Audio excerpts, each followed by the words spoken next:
Torah Or Vayera, page 28, first column, 10 lines in the top of the page. Okay, now the Rebbe is explaining in this Pasuk Maamarim that there's two types of tzimtzum. The tzimtzum of siluk and tzimtzum of parsa. And he explains that between Atzilus and Bria, it's the parsa. What's a parsa? He explains like a mashal, that somebody gives a mashal to bring out a point. Now really the mashal has nothing to do with the point. Let's say you want to say that the revelation of Elokus is likened to sunlight. Okay, now Elokus has nothing to do with sunlight. Yet, by understanding the concept of sunlight, we'll understand a little bit how it works with Elokus. Or, things like that. So he said, now he says like this. V'hinei hamaskal yavin, an intellectual person will understand when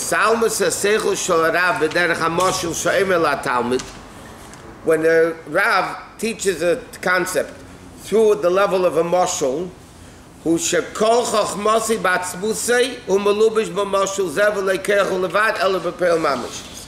When a teacher gives a mashal, like Shlomo Melech gives 3,000 mashalim, in the mashal, yes, it's hidden through the mashal, but the entire seichel of the Rav is in the mashal.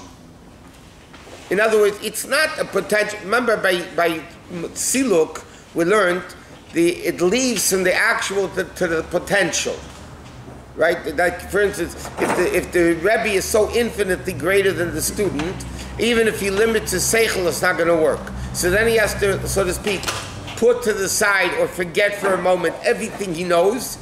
That means it's not in the actual anymore, it's just in the potential. And the other in the parsa, when the seichel goes through the mashal, every part of the seichel is in the mashal. It's not the potential seichel in the mashal, it's the actual seichel in the mashal. But because in the mashal, the thing that the seichel dresses itself into, is not the actual chachma itself, it's only an analogy, a parable, a mashal. Yotz ela yotz l'lamish le'ke'inyan l'kach haskol l'sarab be'inyan shemeramiz bei. Therefore, the seichel that the Rebbe is alluding to through the mashal, ein haskol nida v'niglas l'talmid ela pi ha-mashal. In other words, like this: when the Rebbe teaches the Talmud, the whole seichel is in the mashal, but the Talmud is able to understand it because the mashal is something they understand. If the seichel of the Rav would be without the mashal, the person wouldn't get it. Well, like we said, the mashal of the neshama from a battery, yeah? To neshama, the functioning of the neshama is very difficult to understand. When you take a mashal, something like a battery, and then you understand how it works. So the battery is in the world of the kid. Therefore, they can understand through the mashal how the neshama works. Same thing with the siluk. No. Siluk means the whole seichel of the Rav is now in potential. You're revealing a minute part of the seichel of the Rav. You're not revealing the whole seichel of the Rav is not in that what you're revealing. In the Surah Chalamish, when the fire comes on, you see the potential. Yeah, but it's only the potential. It's not the actual. Until the flintstone is rubbed. Right. But but that over there it's not. Here we're talking about siluk. By Surah Chamash, there's no siluk. It's potential. Right? But the fire grada has nothing to do with the Tzur Chalamish. Fire is hot, Tzur Chalamish is cold. It's just a potential of it. But even that, for instance, a match is also potential for fire. But lighting a match is much easier than lighting a flintstone. So even in potential, there are different levels. Chassidus explains you can have coals on a grill. Yeah, the coals are what's called eimamis. They're not burning. They're not lit. Okay. Now, there's no fire there yet. open fire. All I need to do is blow on it, and the fire comes out. So those coals are also potential for fire. But that potential is revealed just by blowing on it. A match is also potential. But just by striking the match, it's Tzurach HaLamish is much harder. Okay? If you put those coals into cold water and you're going to take them out, you can blow on it from today till tomorrow, it's not going to work. So even in potential, there are different levels of potential. Tzurach HaLamish is unique because it's the opposite of fire. You could put a Tzurach HaLamish in water for 100 years, take it out, rub it, and the fire is going to come. These, by the way, Chassidus uses all these Mishalim for different levels of Elokus being potential for the world.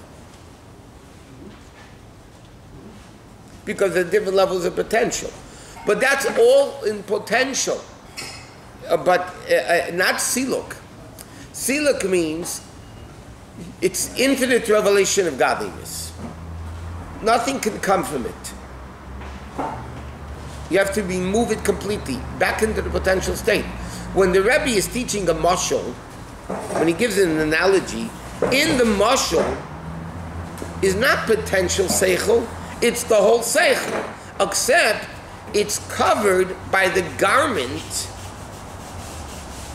which the child can through that grasp what it is. I think I got it. Well, that's pretty good, because I don't. Okay.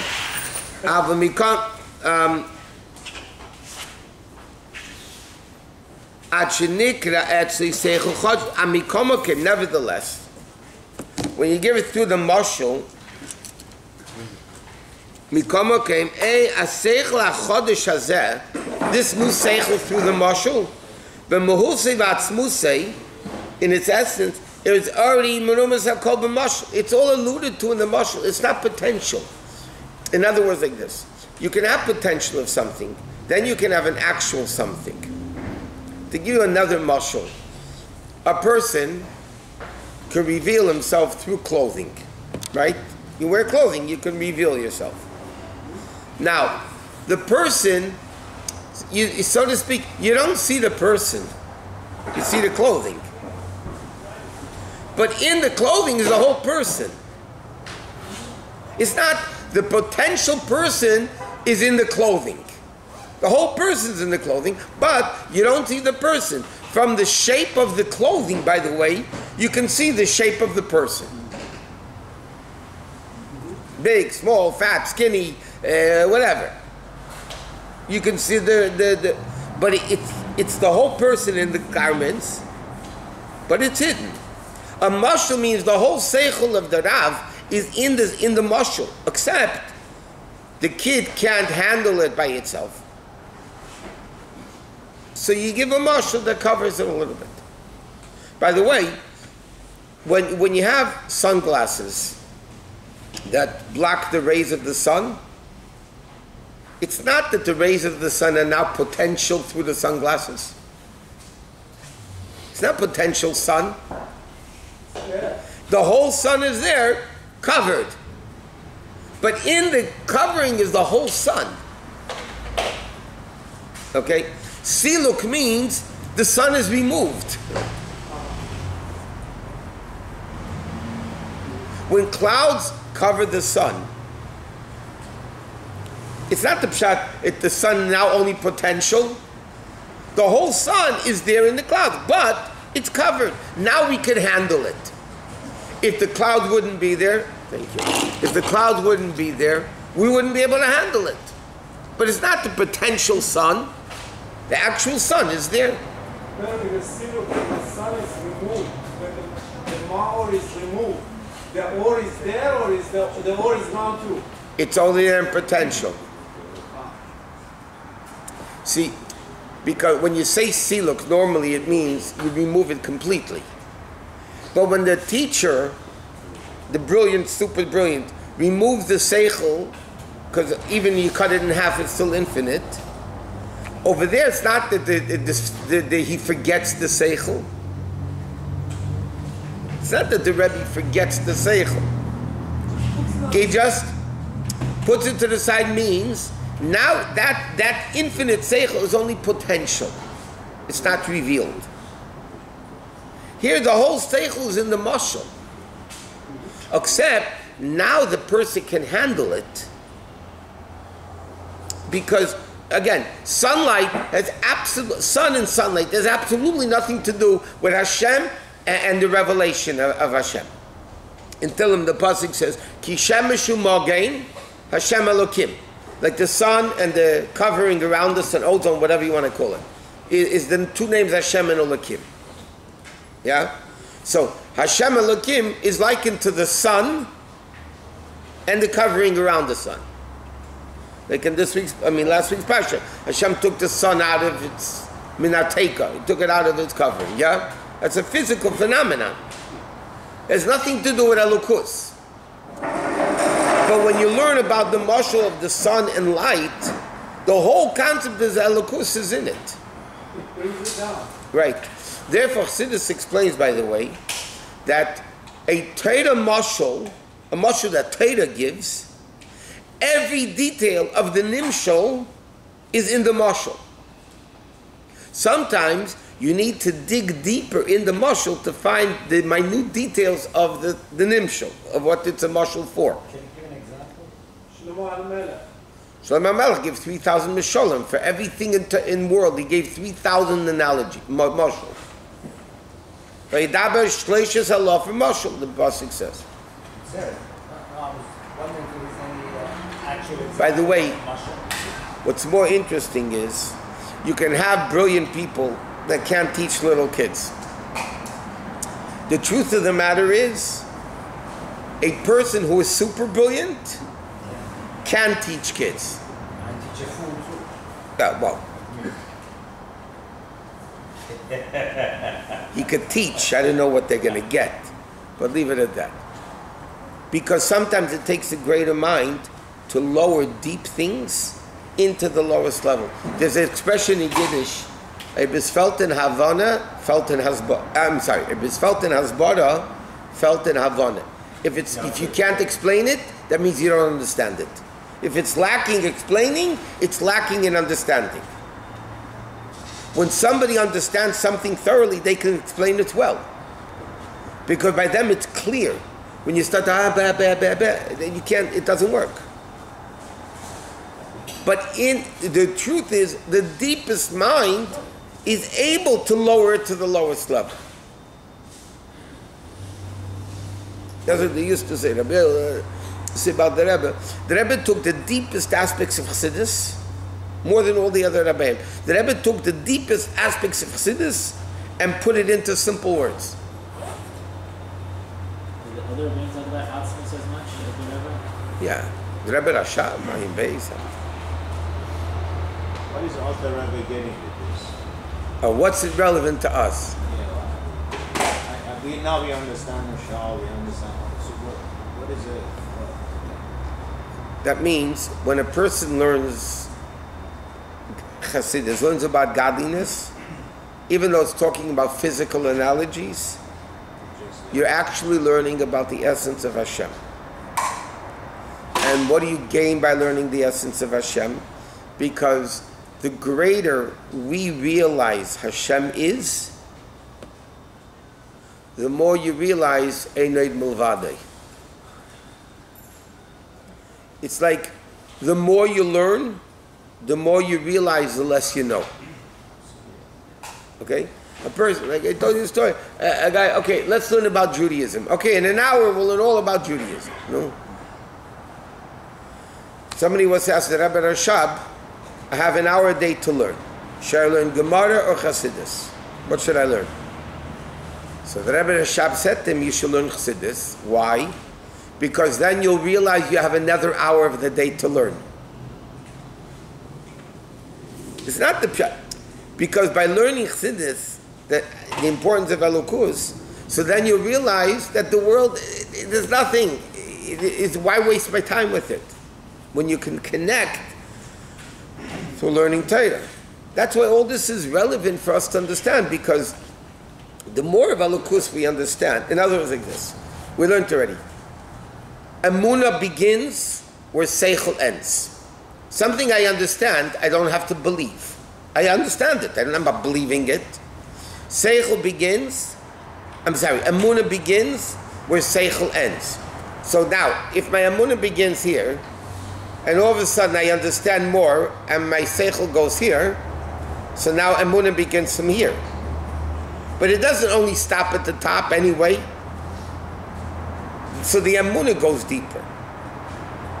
The Emunah is able to go deeper because, like when the Alter Rebbe wanted to bless the Tzemach Tzedek to give him a bracha in learning, Tzemach Tzedek declined the bracha. He said, I want to have Yigia b'Torah. I don't want gifts. I want to work in Torah. I want to understand it with my own work. Later on, he regretted it. And he said, Torah is so infinite. As much as Alter Rebbe would have given me as a gift, I could have began that as the premise and worked even higher. Well, the whole thing is Bashai. He didn't get the brach, but he wanted to reach it on his own. The purpose of learning Chassidus, to learn about God, why is it relevant for us to learn about God? Come on. He's all it's nothing.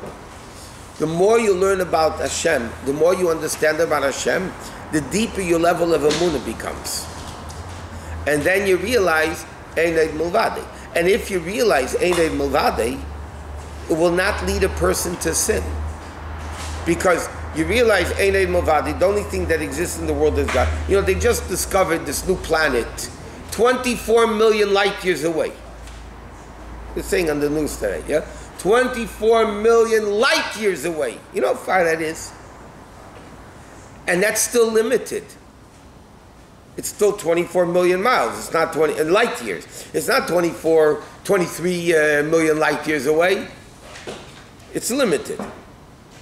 That means the whole universe is still limited. Yeah. So all this is all limited. Limitation. You do one mitzvah, like we said the other day. You do one mitzvah. You connect to the infinite, not only infinite, you connect to the essence of Hashem. So if a person realizes, not in seichel, but feels Ein Eid Milvadei, then eating is different, sleeping is different, business is different, walking is different, breathing is different. It's all different. It's a whole different type of life. Because then